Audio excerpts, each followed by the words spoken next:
What's up everyone, it's DV and I'm back to talk about my price guide. And yes, you did read that title correctly. My price guide is wrong. It's wrong. And I'm going to explain why it's still okay to use it and how to properly use it before you start freaking out. Because yes, it is wrong. It's always been wrong. And in fact, I will tell you, no prices are right. Well, mind blown, right? No price guides are right. All are wrong. Everything's wrong. And there's a reason for that. First, let's take a journey back to the early days of Islands and why I created the price guide in the first place. When Islands first came out, they had a price guide pinned in the lobby to a document. So there's this really old document that rarely got updated, and the guide basically had a price for an item, and that was it. It never got changed. Okay, so if a smelter was said to be going for 120,000 coins, that's what it was going to go for, despite what the trading channels were going for. The trading channels were like at 1 million for these things, and yet the price guide still had it at 120,000. And it was like this for weeks. They never changed it. Once it was set, like I said, they never changed it or updated it. All they did was add new items when they released, and usually it took them weeks to add that item before it ever showed up in the document. And I was tired of this, so I started my own price guide, which was based on how much an item was being sold for in the Discord trading channels and what players were also offering for that item, since usually sellers are going to always, they're going to try to sell it for more than what someone's willing to pay for. So typically speaking, you would find one price, which is what a seller was wanting, and then another price, which is what a buyer was wanting to spend. Sometimes those prices were so extreme, like, a buyer's wanting to, buy a smelter for 5,000 coins because that's all they have. And then a seller's like, no way, I want to sell my smelter for 700,000 coins or whatever it was at the time. So after a bit, my price guide blew up and thousands of players were using it, referencing it, and it took so much time every couple of days for me to update it because I'd have to scrape hundreds of listings for every single item. I would go through to see, like the past 3 days, and I would just get an idea of what something was,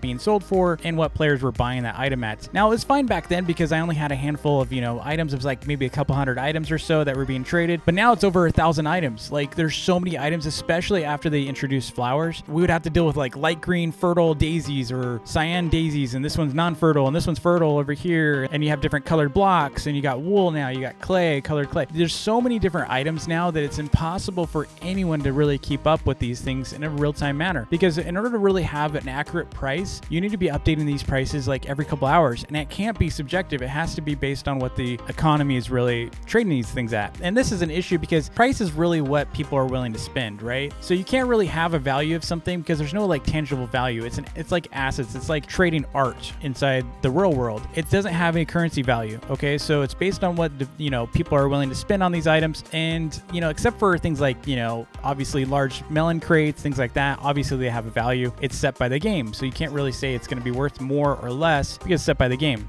As I started expanding into build contests, Bed Wars videos, Bed Wars tournaments, and other content, because I do also have a second channel that I post a lot of simulators on and such, I knew I couldn't keep up with updating this price guide, and it started slipping to weeks in between my updates, and the haters started getting worse. They would flood into my servers, they'd even come into my streams and just say horrible things about me because, maybe some cry iron or maybe some wood was off, price, or, someone complained on their shop, and so now they suddenly hate me with all their might, with all their being. They hate me because of a price being off. And so I decided, I'm just going to go and quit the price guide altogether. I actually took it down for a moment, and then I decided, if I do this, I'm going to be leaving the community in a huge mess, not having any idea what to price things at, because a lot of people were getting scammed, by the way. The reason why, I also created this is I wanted to help people from getting scammed, because people were adding zeros at the end of things, like smelters were going for, instead of, if they were going for 1 million at the time, people were selling for 10 million. And the price guide really helped people from getting scammed, including buying, people would sell their smelters for like 10,000 coins, not knowing it's worth, 500,000 at the time, for example. So the price guide, I knew if I did that, I would be abandoning the community. So I decided, what could I do to solve this? And so I decided I would go and create a platform that allowed sellers to submit their prices, and it would average out the last submissions. So the most recent submissions would get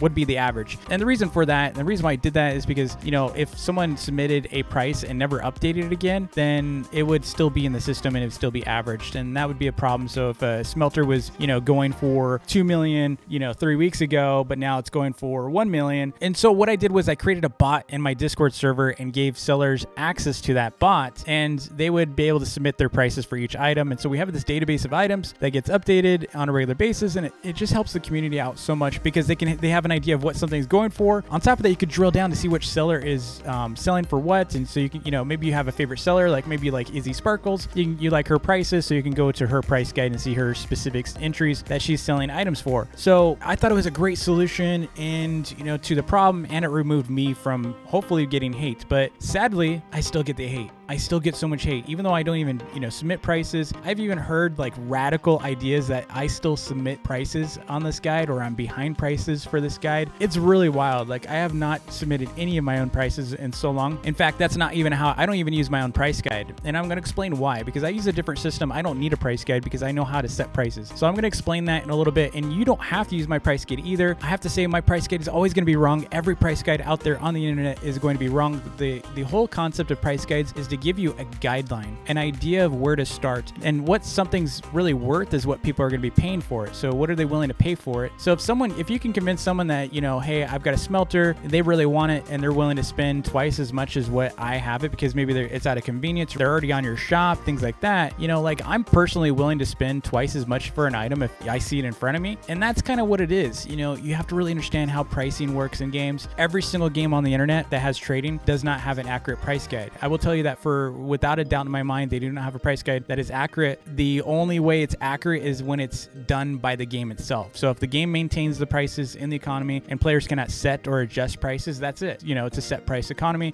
There's no way people can, skew it or alter it. That's the only way you can actually have an accurate price guide. So it's always going to be wrong. I will tell you, my price guide will always be wrong. Even though I don't even submit prices, I will tell you they will always be wrong. Now, how to set your own prices, I'm going to walk you through. I've done this so many times, and most of my videos, I typically tell you these steps, but in case you are new and maybe you're new to trading, selling on islands, I really want you to know how to do this properly. And you don't need the price guide. I would recommend using it because it gives you an idea of where to start, kind of like a ground basis, but I'm going to show you how to set prices. So the first thing you want to do is you do want to go to the price guide, find the item that you're going to sell. So say you're going to sell rubies or you're going to sell smelters, look that thing up. You can also search for it and you're going to see a price in there. You can also drill down in that. You can click on the item and you can see a breakdown of the last submissions or prices submitted by sellers. So you're going to get an idea of what, some of the different opinions are on that price. Of course, the price is averaged, but from that point, you need two more sources to back up that price. What I like to do is I like to cross-check, because sometimes, like a seller can list something for really high, but if I can get it cheaper on the Discord, I'm going to go check that too. So especially if I'm just a buyer, maybe I'm not a seller and I'm not trying to set my price, then I would definitely go to the Discord. That's usually going to be the best way because you get so many more sellers and you just find the cheapest one. But in this case, what I like to do is I like to go to the Discord trading channels. You can either use mine, which is discord.gg/dvplays, or you can go to the islands one, which is discord.gg/islands. And then what you do is on the top right in the search bar, you're going to type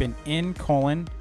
And what's going to come up is a bunch of channels. You're going to find the trading channel. I usually just type in trading. Just select the trading channel and then just type in the item name that you're looking for. And then what you're going to find is a bunch of offers to buy and sell that item. You're going to see a bunch of ads come up, which are from players in the community. Just click through any of those and you can see, obviously you're going to get a lot of people that are spamming the same one over and over and over and over. I usually just kind of skim through those and then I find whatever the, consistent prices are. There's going to be a range, okay? It's not going to be like everyone's got the same exact price. It's usually a range. Some people are going to be cheaper, some people are going to be more expensive, and sometimes you can see if someone has a quantity of something, if they have like a lot of that thing, it's probably the right price. So if someone has like 1,000 of something, they're probably setting the right price. If they only have like 2 or 3 of them, usually from my experiences, they don't have a really good price. Maybe they're trying to get more for it because they don't have so many of them. And typically if someone has a lot of them, then they're going to go cheaper. After that, I go to the Explore tab and I go to a couple published islands. I usually try to check maybe the top 5 and just do a quick comparison of prices of things I'm going to be, selling on my island. So I want to see like what they're, if I'm selling a smelter, I want to see how much they're selling theirs for. And then ultimately what I do is given all that information, I will set a price on my island, and that will not be the last time I set that price. I'll publish my island. I'll see if it, sell a lot of items. If I sell too many smelters too fast, then I increase the price. Then I know I can get more for it because I'm, selling them too fast. So anytime you're selling out of something too fast, your price is probably too low. If you're not selling anything of an item, your price is probably too high, or maybe there's just not a lot of demand for that item, and then you just want to keep reducing it until you get out of that resistance zone. If you start selling that item more, then you probably hit the correct price, and it might be way lower than the price guide, or it might be way higher than the price guide if you're selling too fast. So honestly, that's how I price things on my own mall. So if you go to my DV mall that my co-op often publishes, how I like to set my prices at the start of the co-op, I set them once, and from there I haven't even looked at the price guide since. I've adjusted my prices probably about like 40 times since the mall opened, and it's simply based on what I see happening on the mall. If I sell too much of, berry seeds, then I know, okay, I need to increase the price. So a lot of the time I don't really sell any seaweed seeds, for example, and I also don't get a lot of people selling them to me, so it's kind of weird. So I have to lower the seaweed prices, and then I have to increase what people are willing to sell it to me for, which means my margin might not be very good. That means just that there's just no demand there, because if I'm not making any money on seaweed seeds, then why would I sell them? So you kind of, some items are going to be like that, where you just kind of have to be frozen with your prices and be set. But if you have a big margin on things, like for example, starfruit seeds, people had starfruit seeds for like 120,000 on the price guide. I sell mine for almost like 200,000 plus, because that's how fast I sell them. So I have them way higher because I sell out too fast, and then I buy them from players for more than what the price guide's listed. So the price guide's wrong. Some items are going to be right, but the price guide's wrong, and you need to figure out your own prices over time. Some sellers are going to have different performance than others too, and they might just set things based on how they've been setting things forever on their island. So you got to be really careful about how you use price guides. They are incredibly important to use for a guide if you don't want to get scammed. So, just because I'm selling something for 200,000 over the price guide's 120,000, that price guide's 120,000 is good. I'm pretty close to that original price still. I'm still really close. So that's how you're supposed to be using the price guide. If you're not using it that way, then you're using it wrong. But to all the haters that have been complaining about this price guide, I'm going to ask you one thing, huge favor, please go make your own price guide. Go make your own price guide, update it daily, update it. Some of you, I watched one video recently said that they should be updated hourly.